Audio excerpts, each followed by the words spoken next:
I met Carrie Fisher in Notting Hill, in a restaurant there through mutual friends. She asked me what I did, and I said I'd just left the army, I've got a record deal, and I'm going to move out to Los Angeles to record it with Tom Rothrock. And she asked, where are you going to live then? And I said, I don't know yet. And she said, well, you'll live with me.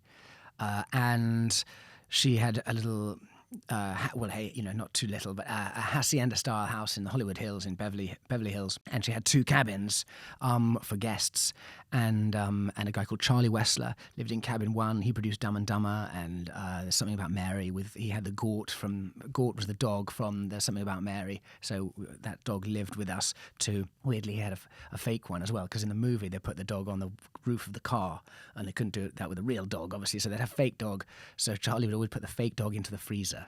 And then if the dog was running around, he'd hide the dog and then ask a guest, you wouldn't go into the freezer and grab an ice cream, would you? And they'd find what they thought was a frozen living or dead dog.